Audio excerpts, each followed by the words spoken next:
தமிழ்நாட்டு தமிழர்கள் முதல் உலகத் தமிழர்கள் வரை அனைவருக்கும் அன்பு வணக்கம். அன்பிற்குரிய தமிழர்களே, இன்றைக்கு மெய்யாலுமே தமிழ் தேசிய இனத்தவர்கள் பெரும் கவலை கொண்டு வருந்தக்கூடிய ஒரு நிலை.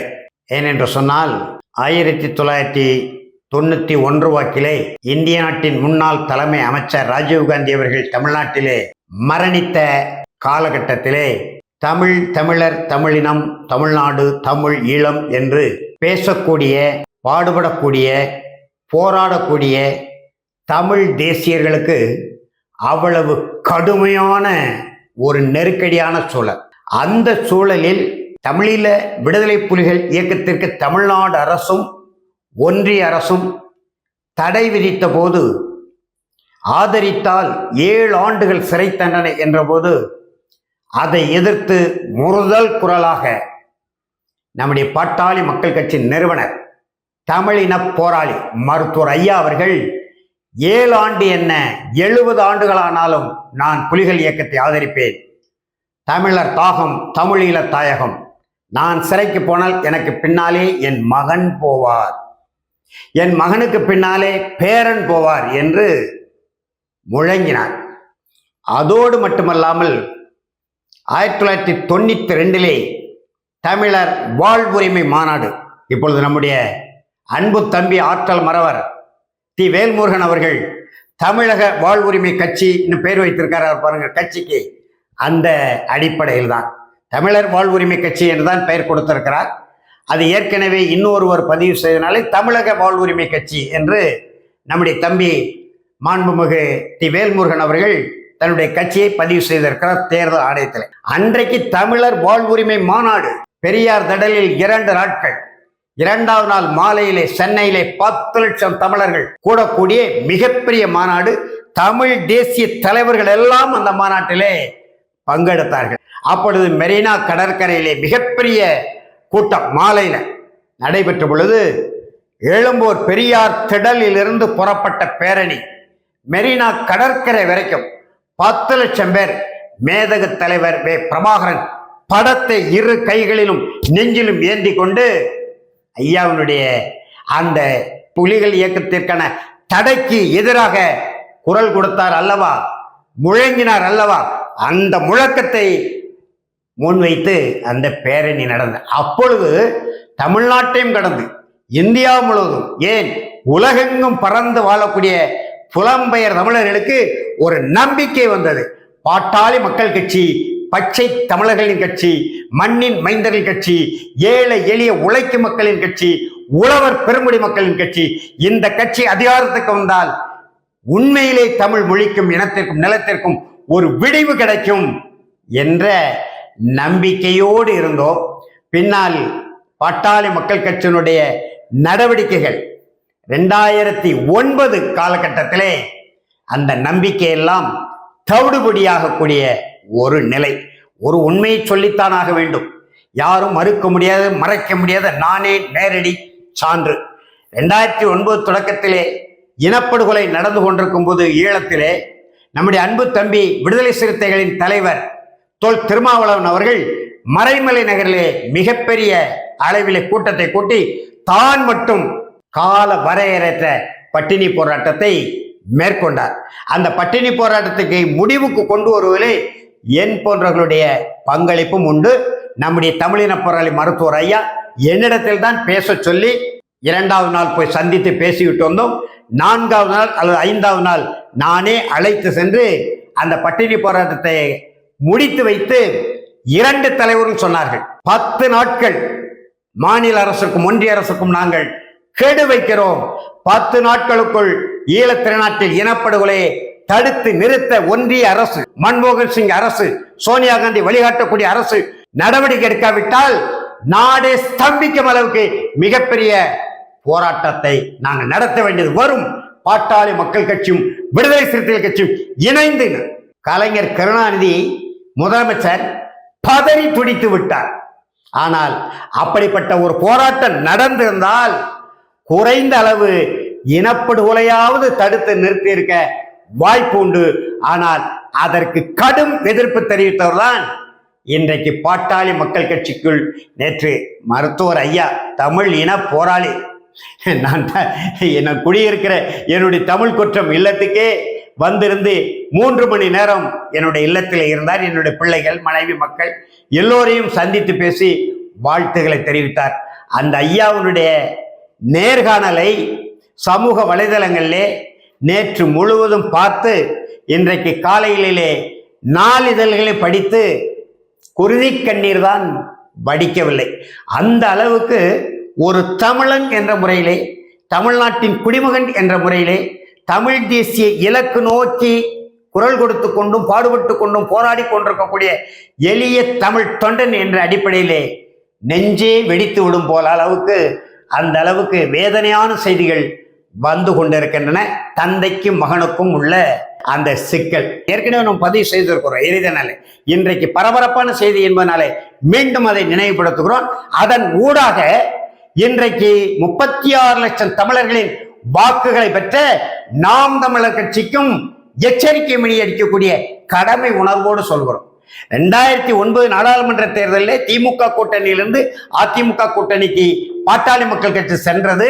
அதற்கு நானும் ஒரு 25 விழுக்காடு காரணம் என்பதை ஒத்துக்கொண்டு பேசுகிறேன். அம்மையார் ஜெயலலிதாவை சந்தித்து பேசினார், அணி மாற்றப்பட்டது. ஆனால் 2011 அந்த தேர்தலிலே பாமக வெற்றி பெற முடியவில்லை. அதற்கு வேறு சில காரணங்கள் உண்டு. அதையெல்லாம் சொன்னா மிகப்பெரிய பூகம்பம் வெடிக்கும் பாட்டாளி மக்கள் கட்சிக்குள்ளே. தலைவர் கோக்காமணி எல்லாம் அந்த சிக்கலில் சிக்கிக் கொள்வார். வெற்றி பெற முடியவில்லை.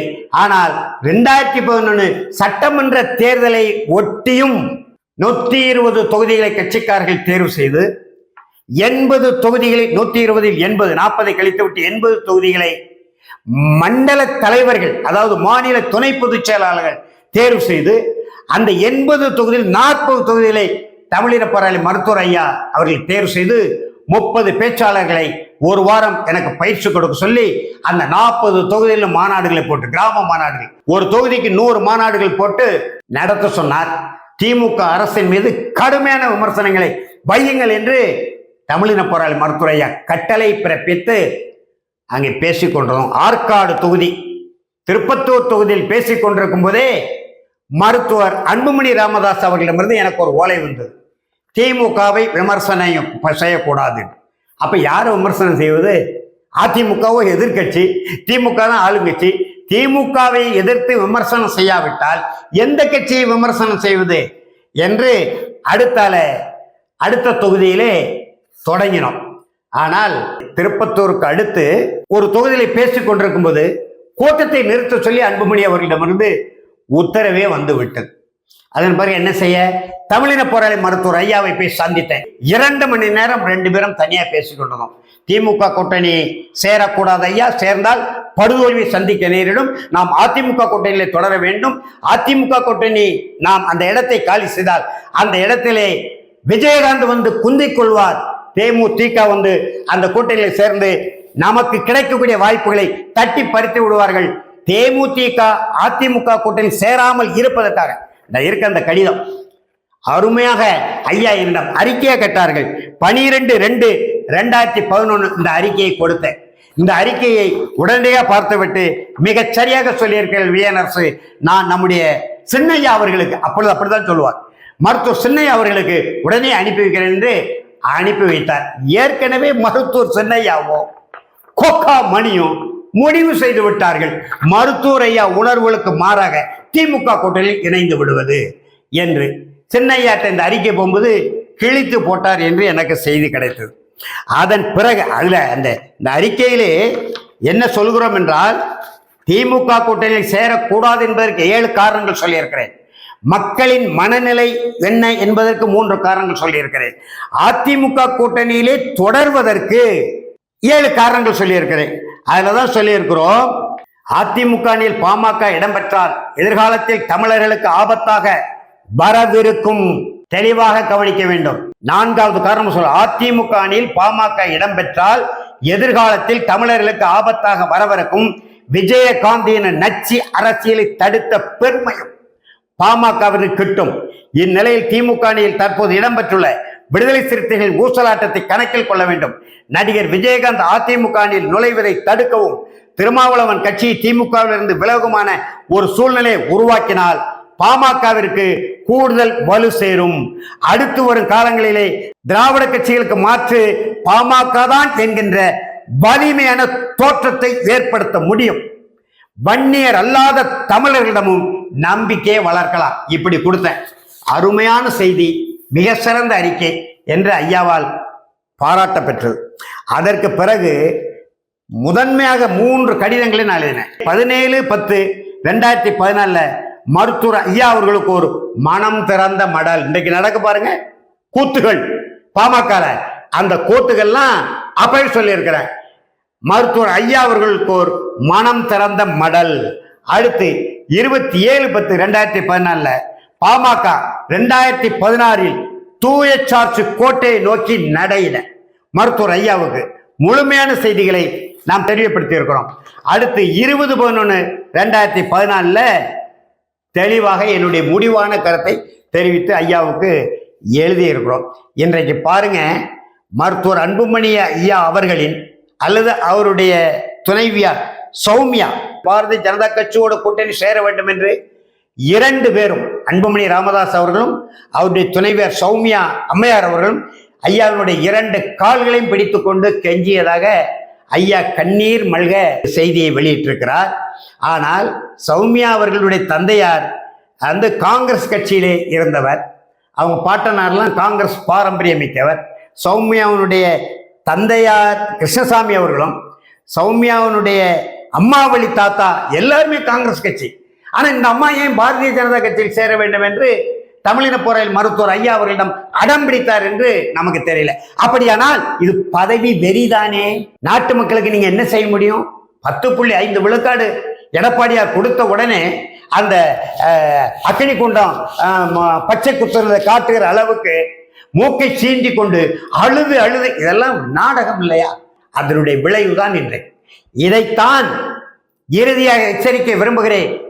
நாம் தமிழர் கட்சியினுடைய தலைமை ஒருங்கிணைப்பாளர் செந்தமிழர் சீமான் அவர்களுக்கு உரிமை உணர்வோடு எச்சரிக்கிறோம். இலக்கு ஒன்றுதான் இனத்தின் விடுதலை என்ற அந்த உங்கள் முழக்கம் வெல்ல வேண்டும் என்கின்ற அக்கறை உணர்வோடு எச்சரிக்கிறோம். தமிழ் தேசிய பாதை, தமிழ் தேசிய இலக்கு என்கின்ற அடிப்படையிலே 45 ஆண்டு காலம் களமாடிய அனுபவத்தில் சொல்லுகிறோம். செந்தமிழர் சீமான் அவர்களே, நீங்கள் என் போன்றவர்களுடைய கருத்துக்களை 100க்கு 100 ஏற்க வேண்டும் என்று நாங்கள் வலியுறுத்தவில்லை. இடிப்பாறை இல்லா ஏமாற மன்னன் கெடுப்பார்கள் என்று கெடும். நான் சொல்லியிருக்கிறேன் உங்களுக்கு பல பதிவுகளை. நகுதர் பொருட்டென்று நட்டல் மிகுதிக்கண் மேற்றென்று இடித்தர் பொருட்டு என்ற குரலை உங்களுக்கு சொல்லிக் கொள்கிறேன். நீங்கள் விழித்துக் கொள்ளவில்லையானால் உங்களை சுற்றி நீங்களே பேசியிருக்கிறீங்களே, இன்றைக்கு நண்பர்களா இருக்கக்கூடியவர்கள், என்னை சுற்றி இருக்கக்கூடியவர்கள் நாளைக்கு இரண்டகிகளாக, அதாவது துரோகிகளாக நீங்கள் தான் சொல்லியிருக்கீங்க. அண்மையில ஒரு காணொலி பார்த்தேன். எனவே இன்றைக்கு நச்சு விதைகள் உங்களை சுற்றி இருக்கின்றன. நீங்கள் விழித்துக் கொள்ளவில்லை என்றால் உண்மையான தமிழ் தேசிய இலக்கில் பயணிக்கக்கூடிய போராளிகளை கையில் எடுக்கவில்லை என்றால், அனுபூமிக்கு என் போன்றவர்களுடைய கருத்துகளுக்கு செவி மடுக்கவில்லை என்றால், பாட்டாளி மக்கள் கட்சிக்கு இன்னைக்கு என்ன கதி, அந்த கதிதான் நாளைக்கு நாம் தமிழர் கட்சிக்கு வரும் என்ற கவலை உணர்வோடு உங்களுடைய கவனத்தை கொண்டு வருகிறேன்.